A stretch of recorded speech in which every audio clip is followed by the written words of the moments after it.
after all of the time that, the years that have passed, I never received a phone call about him. I never talked to another head coach about it. I never talked to anybody about it until today. I got a phone call today. I'm not tell you who it was, but I got a phone call today in asking, inquiring about the situation. So I know, somebody's interested, and he, so we'll see what happens with that. I thought that was the irony of that was crazy, because I know I'm coming on your press conference. You guys are going to ask me a million questions about this today. I got a phone call today for the first time. Seahawks Peach or Coach Pete Carroll. I'll get it right one of these times. Seahawks coach Pete Carroll yesterday talking to reporters about a team calling, because remember, the Seahawks, the only team that brought Colin Kaepernick in for a visit 3 years ago. Somebody apparently doing a little homework, doing a little due diligence to see if they should continue to consider and ultimately pursue Colin Kaepernick. So today's draft, teams that should give Colin Kaepernick a shot. Charean gets a shot at the trivia question. All right, Charean, are you ready? Maybe. All right. Colin Kaepernick has played one game in his career against the Dallas Cowboys. One game. It was week 1 of the 2014 season. In that game, he threw 2 touchdown passes to the same person. Who caught the touchdown passes?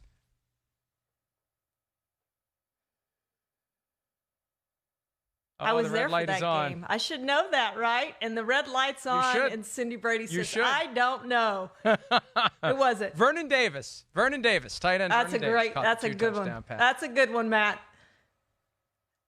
21-3 was the lead by who in that game, Matt Casey? The Cowboys were up or the 49ers were up? The Niners were up. 49ers. They won 28-17.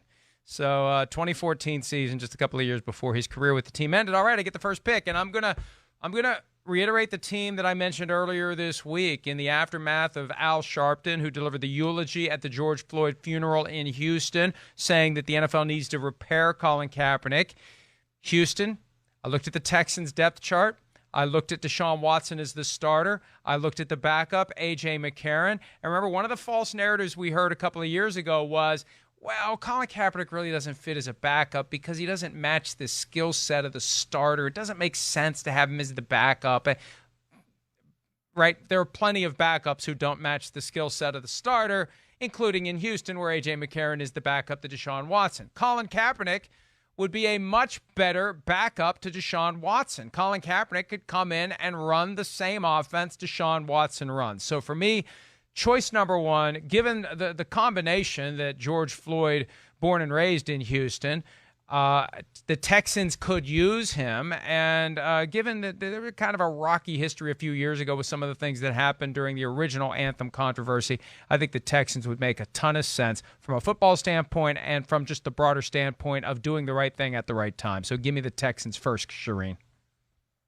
Mike, they were would have been my number one pick too for all those same reasons. And Cal McNair and Bill O'Brien have been super supportive of the Texans this time around. And I think you're going to hear some different comments from Bill O'Brien coming up this weekend from my good friend John McClain from the Houston Chronicle has talked to both of those guys, and I talked to him last night. And I think you're going to see a really good story on the way they've supported their players in this thing and the way they'll support them going forward. And it is going to be different in Houston. And so they would have been my number one pick. I'm going to make with the second overall selection. I'm going to pick the Vikings, and that's for some of the same reasons.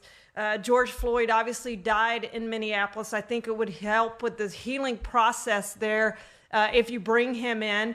They've committed to Kirk Cousins, so he's not going to be looking over his shoulder at Colin Kaepernick. I think he's pretty secure that he's the starter there, so I think that helps. And again, when you look at their depth chart, you see Sean Mannion, some guy named Nate Stanley, some guy named Jake Browning. I mean, he would be an upgrade on the backups they have there. So Minnesota would be my first pick, second overall choice. Yeah, I like that one very much. And again, we mentioned earlier in the show the Gary Kubiak connection. Offensive coordinator now, was the head coach in Denver when John Elway, the GM of the Broncos, considered trading for Colin Kaepernick before what was his final season with the 49ers. I'm going to go with the Baltimore Ravens here, and I know they have RG3, a backup who ostensibly matches the skill set of starter Lamar Jackson. I don't know, frankly, that RG3 is as good as Colin Kaepernick at his best, if you can get Colin Kaepernick to his best. But the Ravens were one of the teams that was interested in Kaepernick in 2017. They reportedly were close to bringing him in for a workout. There was something his girlfriend posted on social media that caused them to pull the plug. Ray Lewis eventually talked publicly about that. Look, now is the time to set aside that kind of stuff and not worry about that and worry about doing what's right. And I think it would be right for the Ravens to have a better alternative than RG3 as the backup to Lamar Jackson. When you have a quarterback who runs the ball from time to time, whether it's designed or whether it's a result of scrambling away from a pass rush, you're running the risk that he's going to get injured. Now, with Lamar Jackson, you got to catch him before you can actually hit him and potentially result in an injury, but I think Kaepernick would be a better backup option to RG3 for the Baltimore Ravens. And if we talk about this urgency, and it really struck me the way Al Sharpton put it, that Colin Kaepernick needs to be repaired. Part of the repair process is to go back and make things that went wrong right. And one of the things that went wrong was that decision by the Ravens to pull the plug on the workout because of something that his girlfriend posted on social media. Those aren't the considerations that a football team should have. It should be whether or not the guy is worthy of a job, whether or not the guy is worthy of a spot, whether or not the guy is good enough to make the team better. And I think the Ravens in that regard would make plenty of sense, Charean. Well, the next pick is pretty tough because there's so many choices. I just think there's a lot of good options out there for Colin Kaepernick. But I think with my next choice, I think I'm going to go with the Kansas City Chiefs because Andy Reid has never shown an aversion to giving a guy a second chance. He's done it with multiple players multiple times, and this would be a good fit for Colin Kaepernick to go in and to have time to learn the offense, to get back integrated in a program because he's been out of football so long. Patrick Mahomes obviously is the starter. He's not going to be replaced. Chad Henne's the backup. And let's not forget that rosters are going to be expanded. And you're going to probably carry 3 quarterbacks this year because of the threat of the coronavirus. He would fit perfectly there with Patrick Mahomes, same type of offense, Chad Henne, and then you keep Colin Kaepernick and you let him get integrated back into the NFL slowly. It makes a ton of sense in Kansas City to go with Andy Reid. You mentioned second chances, and it was Andy Reid who gave Mike Vick his second chance. And again, Vick was out for 2 years because of something he did.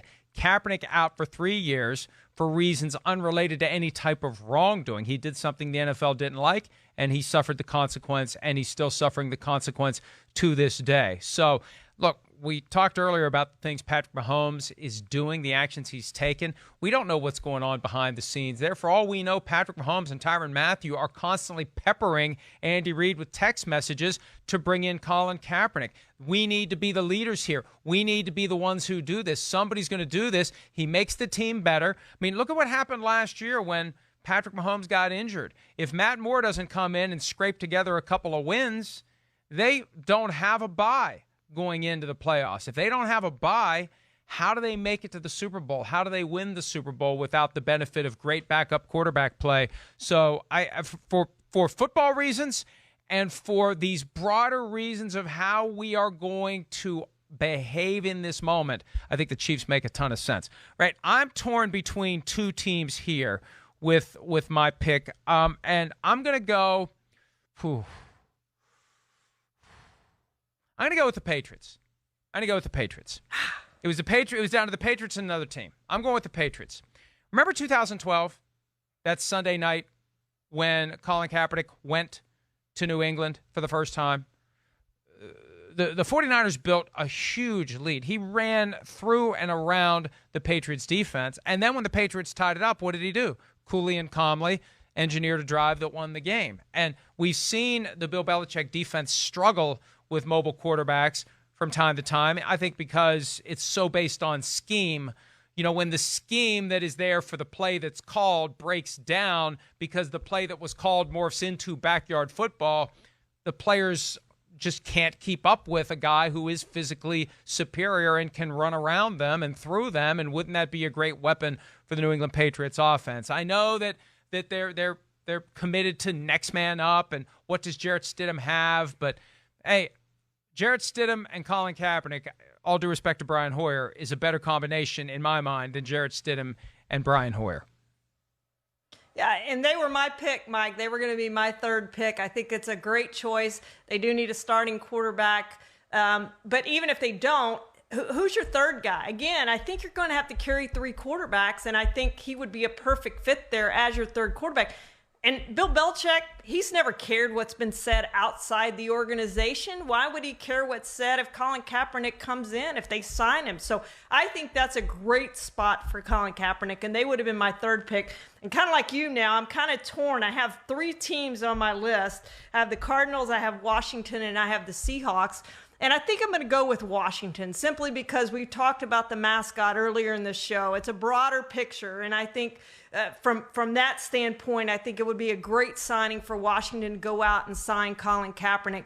I know they traded for Kyle Allen, and I know Ron Rivera likes Kyle Allen, the Aggie, I guess we can call him, we don't ever say ex-Aggie, but I guess we can call him ex-Aggie since he didn't finish his career there. But Colin Kaepernick's an upgrade on him. But again, even if Kyle Allen's your backup, Colin Kaepernick can be your third guy there. He's a lot like Dwayne Haskins. He can help Dwayne Haskins, which Dwayne Haskins is going to need a veteran presence. Kyle Allen isn't that guy to help Dwayne Haskins. He hasn't been in the league long enough. He can help him learn the offense because it's the same offense. But I think Colin Kaepernick could do good things for Dwayne Haskins. He could do good things for that organization as well.